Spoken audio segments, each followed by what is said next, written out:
Hi, I'm Mitch Carl, and this is Rise or Fall. On this podcast, we will highlight defining moments and the lasting impact they make on our lives. My next guest is a man of great character, and although his dedication to his craft is superb, it does not define who he is. While he stands in the limelight for millions every single week, he remains humble and kind, which speaks volumes about just who he is and what he stands for.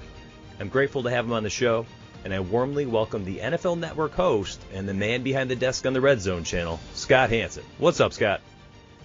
Mitch, good to be with you. I hope I can live up to that very kind introduction that you just gave me. It's well deserved. From what I know about you, Scott, you're a great dude, and today's going to be exciting. And I just want to put this out there before we get going, because I know I have a lot of football fans that listen up here. The NFL draft this Thursday. It's going to be airing on ESPN, NFL Network, and ABC starting at 8 p.m. Eastern. And it's just wild to me that you carved out some time for us today. Being an NFL Network host, I would imagine you are one of the busiest men in the industry right now. How are you holding up? Well, I'm doing well. Look, it's an unprecedented time around the globe, and we all have to do our part to get us through this pandemic. And yet the NFL business has rolled on. We went through free agency pretty much the way we would if COVID-19 hadn't come into the world. We're going to go through the draft somewhat similar to how we would if coronavirus hadn't hit. I'm busy, but I'm at my home right now, and I've got an 800-page binder over on my couch right now. I'm talking to you from my dining room table, but over on my couch is an 800-page hard copy binder of draft research that our excellent NFL Network research staff compiled for me and for us. Any and all of us who will talk about the draft on NFL media have this provided for us. And I can't wait, like the rest of the fans that are listening right now, for that first round to hit on Thursday night. I think the TV ratings, I know it's going to originate from Roger Goodell's basement, but I think the TV ratings are going to be off the charts for this thing, as there is a captive audience around the country and around the world. Oh, absolutely. I mean, the excitement is palpable right now. It's something that we can kind of rally around, focus on, and it becomes the prominent focus for the sports world. I'm really excited about Thursday. You mentioned that big 800-page binder. Have you had any hurdles, I guess, content-wise leading up to the draft due to the social boundaries, or have you managed to just kind of buckle down in your home and get it done? Well, no, yeah, it has changed a lot of things, because I actually do not have a home cam installed in my house. So this week I was scheduled to be hosting NFL Total Access all week long leading up to the draft, and then do the first Total Access late night on Thursday right after the first round to analyze all the picks and twists and turns and whatnot.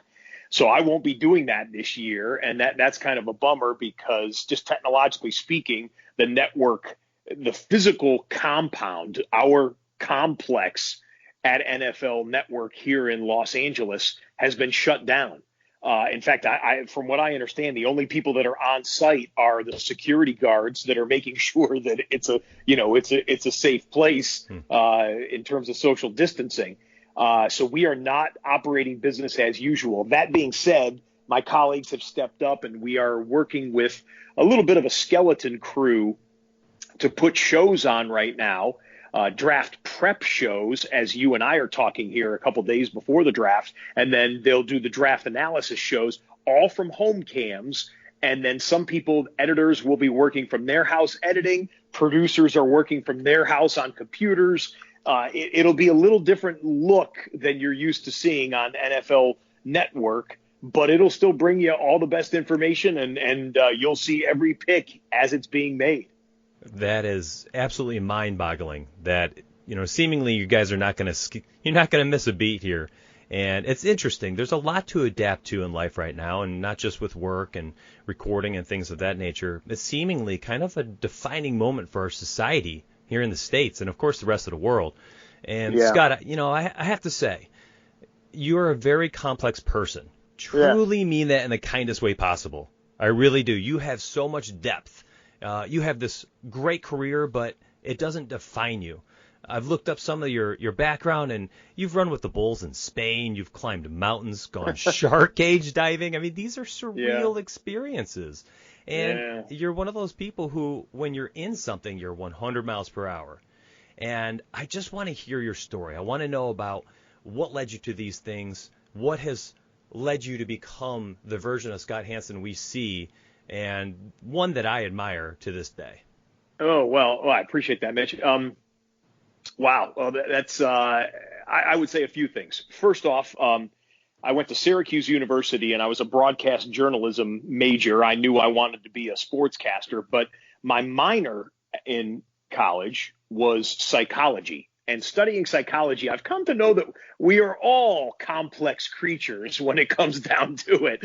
I think what you're speaking to for me is my life has been kind of wildly diversified in terms of, gosh, things that I've done, places that I've gone, experiences that I've had. And, okay, I guess we start from the beginning. That was a much better phrasing, by the way. Well, I should have used that. We both talk for a living. We both talk for a living now, Mitch, you know. So, gosh, my story begins in Michigan, born and raised in suburban Detroit, born and raised into a great, loving, wonderful home, great parents who loved me and built into my life, but also very demanding. And I recognized early that I felt it was important to have a special life, and special can mean so many different things to so many different people. And I didn't know exactly what it meant to me at that time. When I was a little kid, I had NFL dreams. Oh, I'm going to grow up and I'm going to be the, famous football player and all of that. And then that transitioned when I realized my physical gifts weren't going to be that substantial. My goals and dreams and ambitions kind of morphed, but still stayed in the sports world. I was like, well, if I can't play NFL football, those guys talking about it on TV seem to be having a really good time doing it. And they get paid money to go fly to a stadium and announce a game where other people pay their money and take their time to go and experience the same thing. I was like, you know what? Maybe I should try that. My parents encouraged me, find a passion in your life, and if you can make a career out of it, great. Well, football and sports, they were my passions when I was growing up. And so I was like, that's what I'm going to do. Now, my dad always he encouraged me tremendously, but he also put a lot of pressure on me to be excellent at everything I did. He would support me in anything I chose to do as long as I was committed to it and going 100 miles per hour to achieve my goals and excelling at whatever endeavor I attempted. That can kind of cut both ways when you have someone pushing you that way. It can be great, and it can also be demanding and challenging. So I always felt, okay, I'm going to be the best sportscaster in the world. I studied the guys who came before me. Bob Costas was a personal hero and still is, professional, paradigm, if you will, maybe the best sportscaster of all time.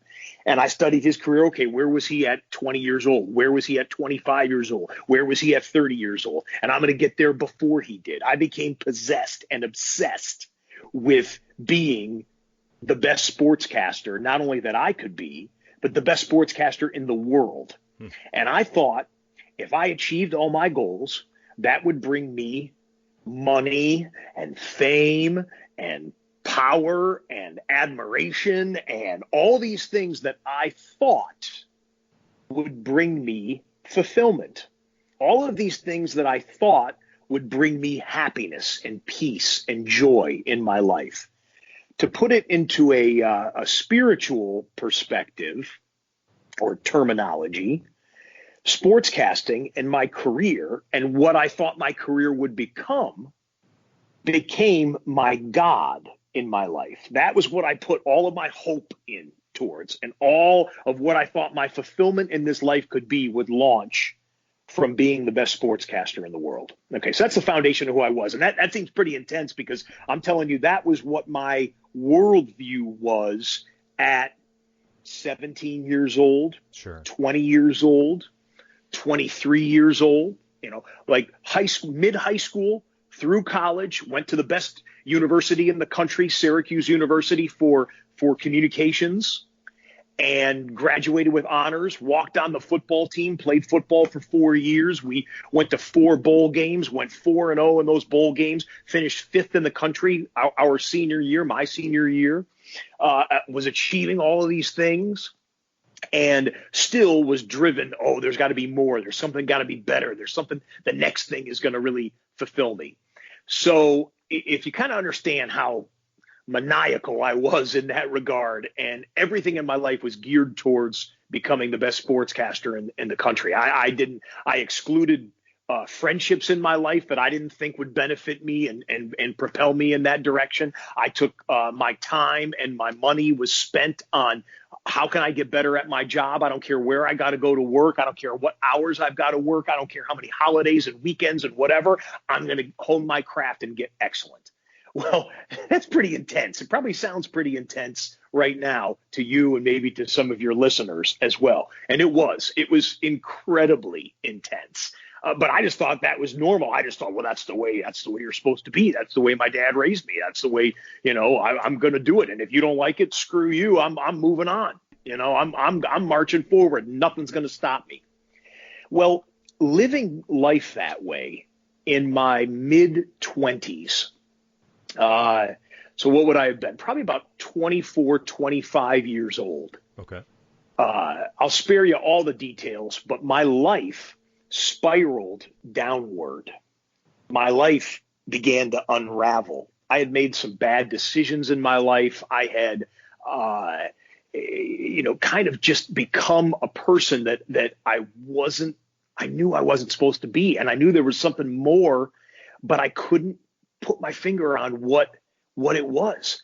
But I had felt, for the first time in my life, I felt like an emptiness, a longing for something more and greater, and a different longing than longing for something more and greater in terms of what I thought my sportscasting career.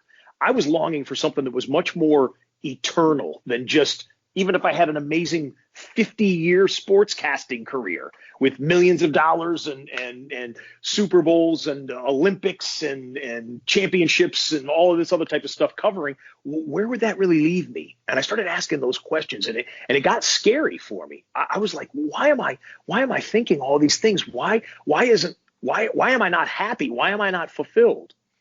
Well, I ended up the pivotal maybe days and hours of when my life changed went like this. I was living and working in Springfield, Illinois, the state capital of Illinois, the land Lincoln loved, as they like to say. I was the weekend sports anchor on the NBC affiliate in Springfield, Illinois. And everything within my life seemed to have been aligned. I was going in the right direction. Everyone knew I was going to be the next, network sportscaster and all this. And I was determined that I was going to get there. But I'm in this pit of my life. Nothing is making sense. And one of the things I love besides sports are movies. I love movies. I love a well-told story. I love a great, compelling movie. It could be of any genre, but if it's a great story told, I can really immerse myself into that. So I'm in this pit. I'm in this emotional turmoil, and I'm like, I just got to, break away. I'm going to go to the video store. I'm going to rent a movie. And this is back in the days of video store. This would have been 1996. Okay. And back in the old days of like Blockbuster Video, for those who remember those, the brick and mortar store you used to walk into and go pick your video off of the shelf and take it up to the counter and check out with it. So I rented a video, and I believe the movie I rented was Braveheart. And, the classic Mel Gibson movie, The Great Tale of William Wallace, this heroic, amazing, emotional story. And I rented the movie, and I was like, wow, that was a great movie. And I don't feel any better. In fact, I almost feel worse. I should feel inspired by this. Why do I still feel like I'm in this pit? And I went back to the video store, and in those days, if you picture an old Blockbuster Video, you would walk in one door, drop your movie at the counter, the movie you were returning, walk around the counter, and then walk back out the exit door. There were two different doors, and the reason they did that, of course, is to make you drop off the video so that you might think, oh, let me just walk past this shelf right here and pick up another movie, right? It was a good business model for them. Well, I walked in the entrance door. I dropped off the movie at the counter. I had every bit of an intention to walk outside the other door. But for some reason, I stopped. And I walked to the back of the video store. And I'm like, okay, well, whatever. Am I going to rent another movie? That was a great movie, but no movie's going to make me feel better, apparently, because that movie would have done it if it would have. But it was like, just walk to the back of the video store. So I walked back of the video store. And they had the movies arranged by genre. So there's your horror movies, there's your dramas, there's your comedies. On one shelf in the very back of the video store, they had a shelf called Epic Movies. Epic Movies. So there you had, Ben-Hur and the Ten Commandments and, Dr. Zhivago and all these classic old Gone with the Wind, these epic movies.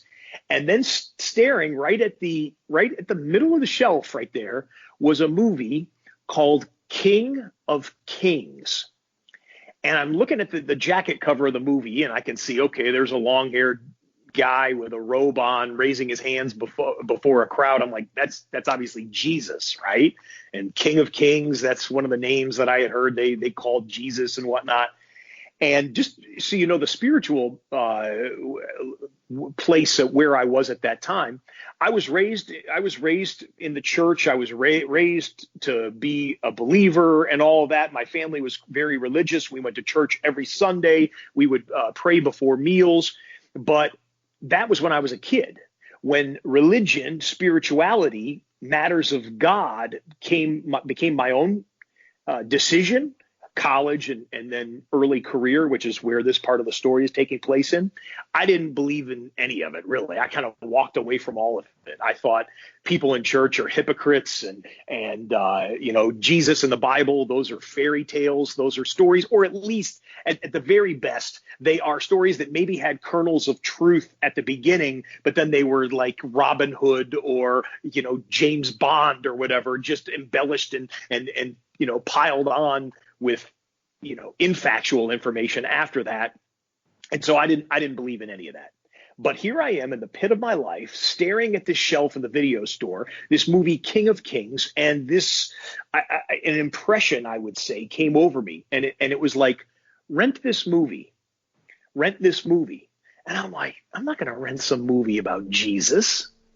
And then I'm also like, well, I know from my childhood that this Jesus guy, he was, he preached about love and peace and forgiveness and understanding and acceptance and all of these things that I felt like I was missing in my life. And it was like, rent this movie. And I'm like, all right, whatever. And I grabbed the movie off the shelf. I go up to the pimple-faced, teenager who was running the cash register at the time. And I think this kid's going to laugh at me that I'm renting a movie about Jesus. Who rents a movie about Jesus on a Tuesday afternoon or whatever it was? So I rent this movie. I go home. I pop it into the VCR. We're talking old VHS videotapes in these days. I pop in this movie. And the movie was made in like the 1950s or something. It was an old movie. And it was obvious when you popped it in. But when I started watching the movie, and fairly early on in the beginning of the movie, the actor portraying Jesus gives the Sermon on the Mount. And for those, everyone's familiar, at least with the terminology, the Sermon on the Mount. It's Jesus's longest sermon that he ever preached that was ever recorded, that's in the Bible. And it only takes 5-10 minutes to read it. If you go into the Bible and read the Sermon on the Mount, you can read it in like 10 minutes. And that's the longest message that Jesus on earth ever preached that was written down. And when I watched the Sermon on the Mount, there was something that came over me. I was struck by it. I was like, there is something true in this. There is something real in this. And I couldn't deny it, but I was also like, well, I don't believe in any of this. And the next thing that happened, I can best describe it to you. And I don't know if you remember this, Mitch, or not, but the old Fred Flintstone cartoons, there would be times in the old Flintstone cartoons when Fred had a decision to make, a moral decision to make. And on one shoulder would pop a little angel. And on one shoulder would pop a little devil. Do you remember that? I do. That depiction, right? Okay, everybody probably remembers that, right? To the best I can tell you what happened in my life in that moment in my apartment watching this VHS videotape of a movie about Jesus called King of Kings, that I had this Fred Flintstone moment, and I had it over and over again, where there was a voice in my ear that was whispering one thing and a voice in my ear that was whispering another thing. And it went, I'll give you an example. There would be a line in the movie, and something would happen, and it would be like there would be a voice in my ear like, Scott, you don't believe in all this. This is fake. This is phony. You know, you're only turning to this stuff right now because you're in the pit of your life and you're just looking to grasp for something. And then the next line in the movie was Jesus saying something like, I am a physician, and the healthy do not seek out a physician.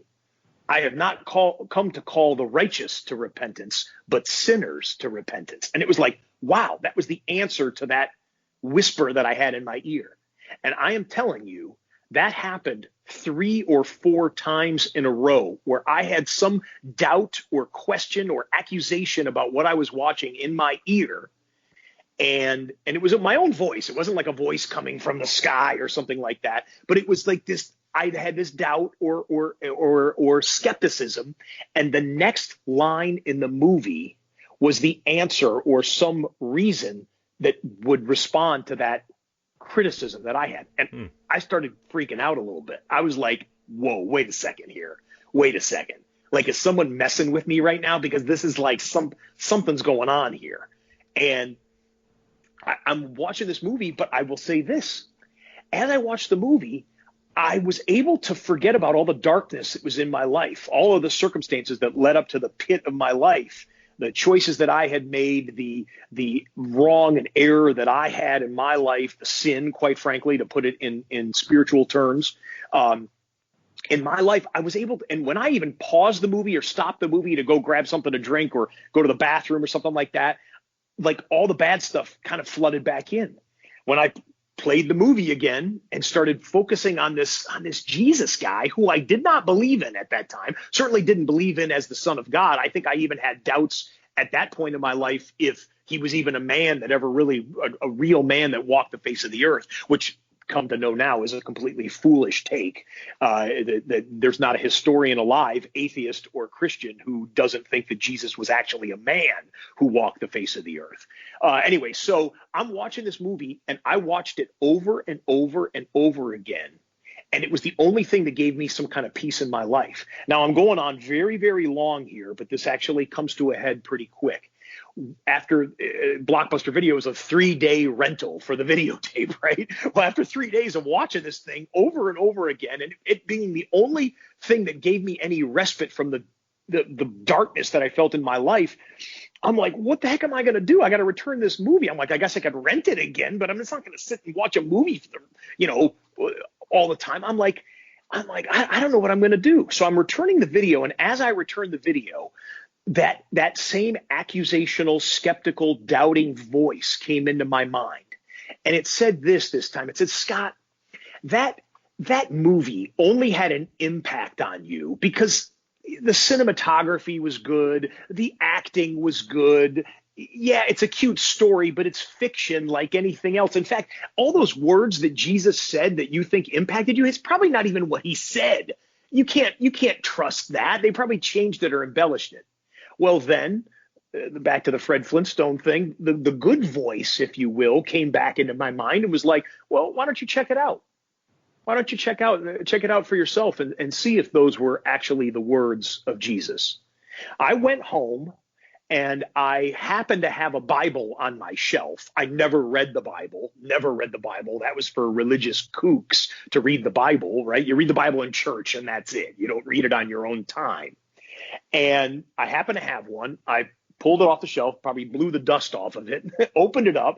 From my church upbringing, I knew, okay, Old Testament, New Testament, Jesus. Yeah, you find out about him in the Gospels, Matthew, Mark, Luke, and John. And let me open up to Matthew. That's the first one of the 4 that was in the Bible. So I'm like, okay, let me open up there. Well, would you know that the book of Matthew has the most thorough account of the Sermon on the Mount in the entire Bible? And so 5 chapters into the book of Matthew, I get to the Sermon on the Mount. And when I read those words in that Bible, the same exact peace feeling doesn't do it justice, but let's just call it a feeling. The same exact impact was being had inside of me as I read those words. And I was like, wow. So to speed up the story, I'm sorry for going on so long, but to speed up the story, by all means. Okay, great. Well, I'm glad you're tracking with me. I hope the audience is as well.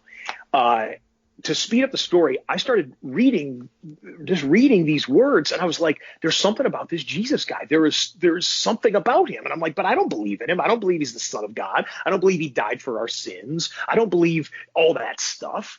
But there's something I cannot deny when I read what he said. And I get a little emotional thinking about it today. Wow.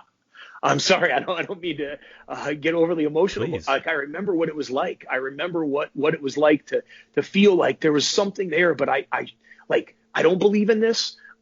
There were earthly reasons that I thought I shouldn't believe in this because I thought it was all fake and made up. And yet I could not deny that there was something powerful. There was something true. There was something there in the words of Jesus. So I started reading the Bible every day for like a week. And when I say every day, I meant with all my waking hours. Now, I was still working in sportscasting at the time, but I would go in and do my day's work and do my sportscast and everything else like that. I would come home and I would open up the Bible and I would fall asleep with it on my chest because I was reading it until I just completely passed out. And then I'd wake up and I'd read until I had to jump into the shower and brush my teeth and run into work and do it over again. So this went on for about 4 or 5 days when I'm reading. And I'm like, at this point, I thought, am I going insane? Who reads the Bible? Who reads the Bible like this? And I didn't think anybody did. I really didn't. I was like, that's for like church on Sunday at 10 a.m. That's not, why is this having an impact on me? So I knew I needed to reach out to somebody. At some point, I was like, I got to talk to somebody about this. But all my friends would laugh at me like, well, you're reading about Jesus? Are you kidding me? I didn't know who to reach out to. But there had been someone in my life through my sportscasting career. He was and is a famous football coach in the state of Illinois. He's a high school football coach. His name is Ken Leonard. He coaches at the big Catholic powerhouse high school in Springfield, Illinois, Sacred Heart Griffin High School in Springfield, Illinois. He's won state championships. He's the winningest coach in Illinois state history. He is this, pardon my language, but I looked at him at this time as a sportscaster, as a secular guy, as like, this guy kicks ass. He is great at what he does. And I respect that. I admire that. Well, so being a sportscaster in Springfield, you cover a lot of high school sports. I used to interview him. And when I would interview him, I'd be like, hey, coach, 35-0 shutout victory. Man, you guys were on it on offense and defense and special teams today. What was it like? And he would say, well, I just want to thank my Lord and Savior, Jesus Christ, for the opportunity to coach these kids today. We had an amazing game. I'm really proud of them and stuff. He used to drop in the name Jesus in my interviews and stuff. And at the time, I kind of used to, roll my eyes a little bit. I used to be like, whatever, okay, fine. Well, when it was time, when I was in this circumstance, I'm like, I got to reach out to somebody. Who am I going to reach out to? I'm like, well, that Coach Leonard guy, man, he talks about Jesus and he'll say like my Lord and Savior and all this. And I used to edit that out. I never put that on television, but I said, maybe he knows somebody I can talk to. And long story short, I'm sorry for keep on going on here, but I love telling the story because this is a story that changed my life. Oh, that's fantastic. This is the story that made me who I am. Well, yeah, if you want to know the fulcrum, the pivot point, the hinge of my life, it was this time in my life and everything that's happened since. So I reached out to Ken Leonard. I told him my story. I was afraid he might laugh at me if I'm calling up in a weekday afternoon to talk about God with him. And not only did he not laugh, not only was he understanding, he was empathetic because he said, Scott, yeah, I think I know what you're going through. And he goes, what's more, about 6 or 7 years ago, I went through the same thing myself. And I thought, this guy has it all together. There's no way he went through this pit of his life and this darkness and stuff. Like, he looks like he's got it all together. He's master of his universe. Like, there's no way he went through this. And yet he told me his story, and it did, in some regards, it did kind of mirror mine. And he said, I'm telling you right now, Scott, Jesus is real, and he loves you, and he cares about you. And Coach believed that Jesus was reaching out to me at this time to impact my life. He got me involved with one other guy who was kind of he was a barber by trade, but he was a Bible scholar by vocation, by his life's passion.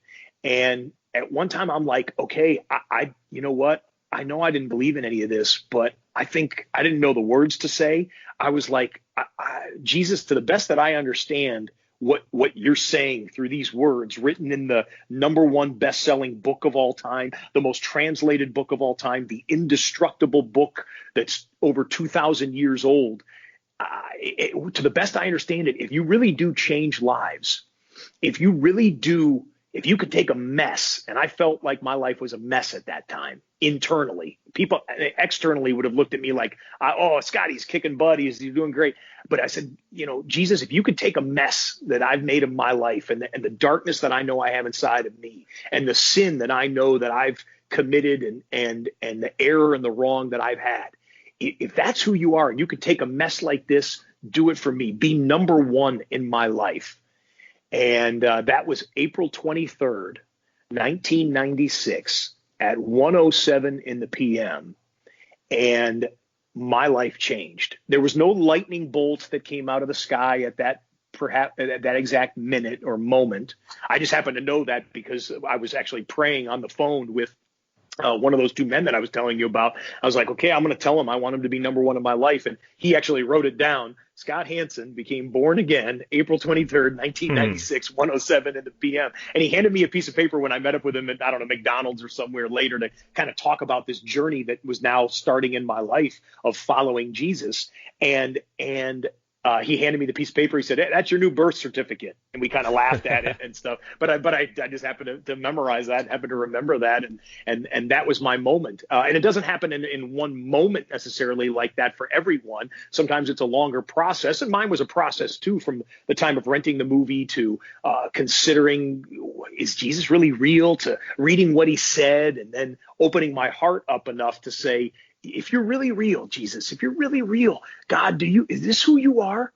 Is it, and can you do that for me? Can I accept you? Can I ask you for the forgiveness that you provide? And so there was no lightning bolt moment, but there were things in my life that began to change in the days and the weeks and the months and now the years after that.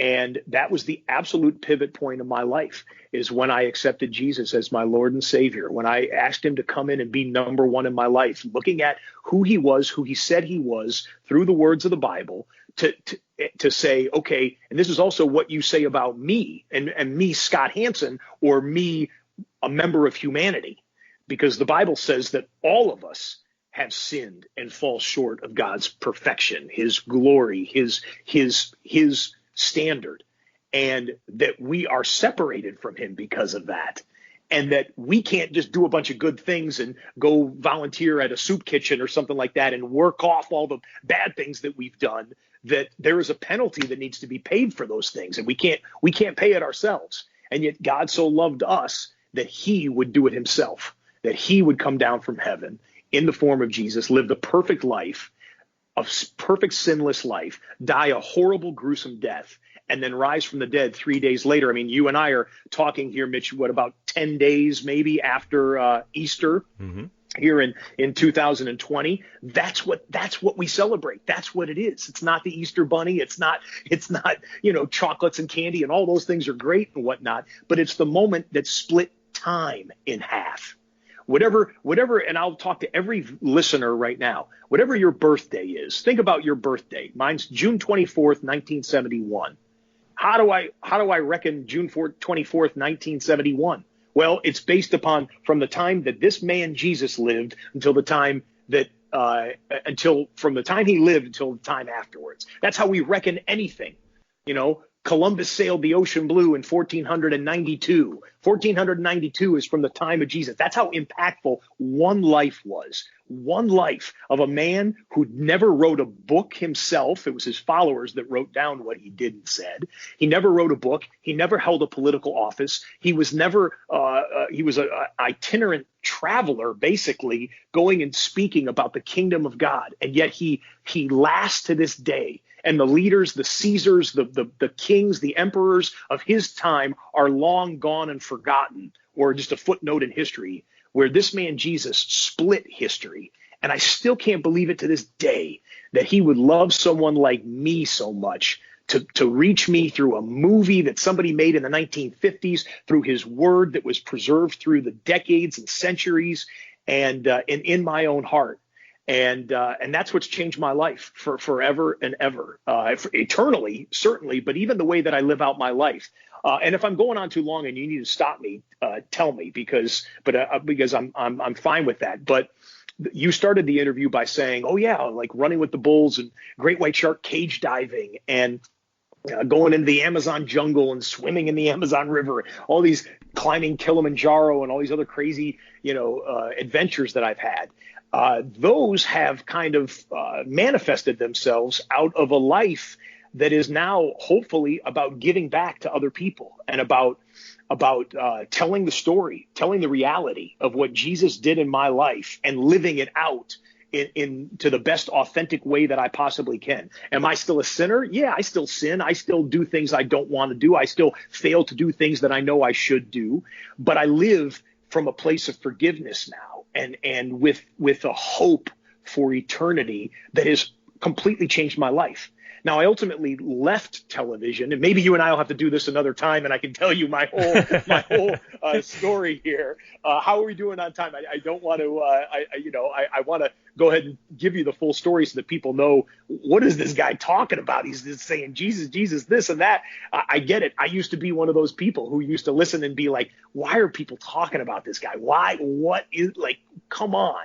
And the people that preach about him are probably fake anyway. They probably are money swindling, televangelists and stuff like that. I used to have all those skepticisms and all those doubts about the reality of it. But when I looked into it for myself and I opened up my heart, the story I just told you is what happened in my life. I ended up just getting so passionate. I'm so fired up about everything that I do. I'm like, well, this is a whole new life. This is not only a way of life. This is not only an improvement of life. This is not only a good life. This is eternal life. This is the secret of the universe. This is what it is all about.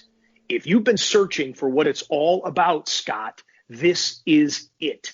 And when I came to that realization myself, I'm like, I need to follow this. I need to explore this. I need to grow in this. And so there's an old hymn, a church hymn that says, turn your eyes upon Jesus, look full in his wonderful face, and the things of the earth will grow strangely dim in the light of his glory and grace.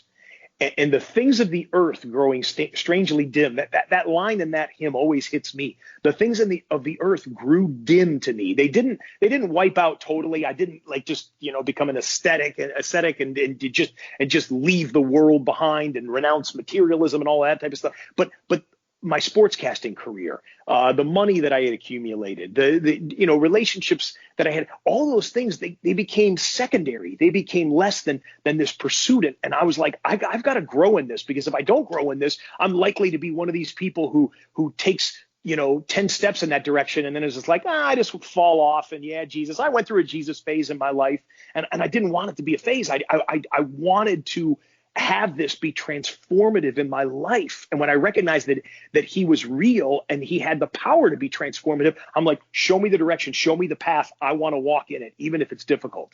Mine led itself, my particular path, I was led down a path by my own choice. It wasn't like somebody told me to do this or anything else like that, of saying, I want to grow in this. I want to help others while I do it. And you know what? I'm going to put sportscasting to the side. And I went to my bosses. I didn't just like drop my resignation on the desk, but I told them, hey, I've gone through this transformation, and I told them why. And everybody had a kind of a varying reaction as to, oh boy, what's Hanson talking about here?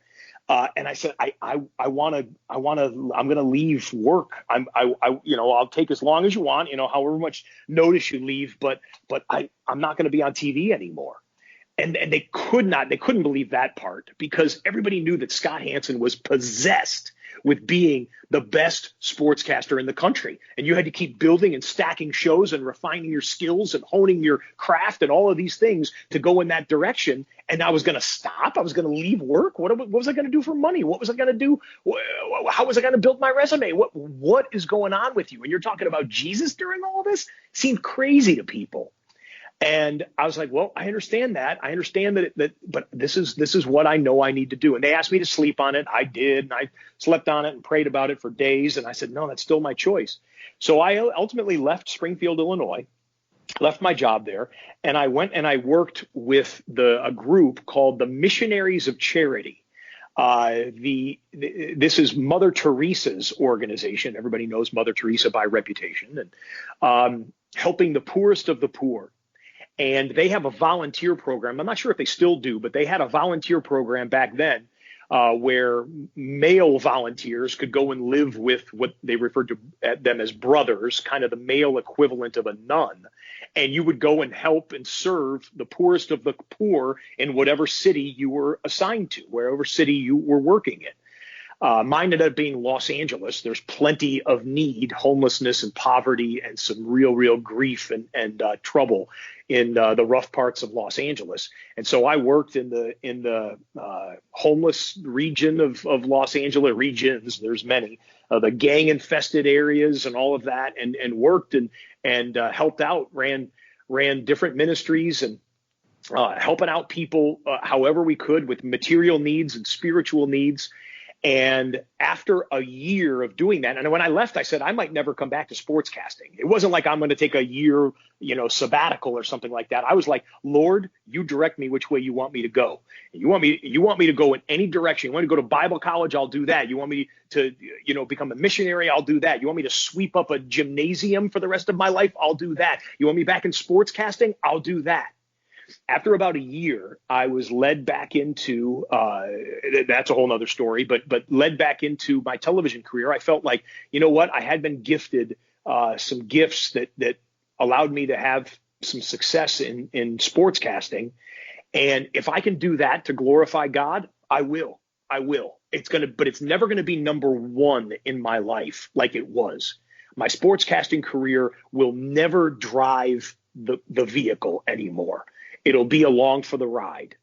And I got back into TV. I worked my way up, and now host one of the most popular football shows in the world, NFL Red Zone. I've been blessed with, finances and things like that. And not that I did any of the spiritual aspect of my life. None of this was like, oh yeah, I'm going to believe in God because believers in God get blessings. I don't believe in that. I don't believe that happens. I believe there are all sorts of blessings, primarily spiritual blessings that come from following God, but not material stuff. It happens in my life that I have come back to this level, but I tell you that because A, that's the audience probably knows me through that, but B, because that has facilitated an aspect of my life of going and doing humanitarian aid trips, mission trips, trips across the globe that hopefully pour into the lives of others and benefit others as I have been benefited from the love of God. I have gone to 6 of the 7 continents. I've served in I don't know how many different countries, and these are usually 1 or 2 week short-term mission trips that I take in the summer when football is at its driest time. The NFL players are on vacation. I take a vacation and I pick out a country, pick out an area, find out a ministry. I usually partner with an American ministry, just being an English speaker and being an American and coming from the United States, that has roots in an American ministry that has roots in Peru or Serbia or Russia or Haiti or the Philippines or any of the number of places that I've been to. And then I go and serve there. And I'm like, whatever you need me to do. You need me to, help construct a building? I'll do that. You want me to do a children's ministry? I'll do that. You want me to run a sports ministry? I'll do that. You want me to teach Bible studies? I'll do that to the best of my ability. And it has been a revolutionary and amazing aspect of my life. And even as I recount it today, I am awed at God's amazing grace in my life, both here now and the life that I know is to come. And maybe I should stop right there because I think I may have just talked for more than 40 minutes straight. I tell you what, though, telling that story. That was a wonderful story. I'm so glad you shared it. It's a loaded story, and I think that it's going to be a lot to process for many, including myself, and I'll be able to go back and listen to this. But, you were saying you were in awe when you were telling it. I was in awe listening to you, and I would love to have you come back on after the draft at some point in the future and take a deeper dive into your journey. And I know you have another responsibility in a few minutes here, so I'll just make a couple quick comments and we can sign off. But please. I was and my apologies to you and everyone else for going on that long. If we lost people along the way, I apologize. But, as they say, that's my story and I'm sticking to it. No, that's right. And that's what we're here for. And I appreciated your candor, truly. And I was sitting here nodding my head, smiling, thinking to myself, this man is an incredibly passionate human being. And I think it takes an immense amount of passion to do truly great things. And that type of passion used in the right way can do great things for others. And hearing your story of reconnecting with your faith resonates with me, as I believe faith is the ultimate healer. And hearing this story from someone who, at the point of your defining moment, seemingly had everything and was on the trajectory for greatness, it's incredibly humbling to hear. And it's also a really good reminder to treat all with respect and kindness and acceptance, because you never know what people are dealing with. And, you had this enlightenment, and it drove you to do all these wonderful things for people across the country and around the globe. And, Scott, you've served your fellow man well in life. And you continue to shine the light into the darkness. And the way you live your life now is admirable, and it's inspirational for people like me.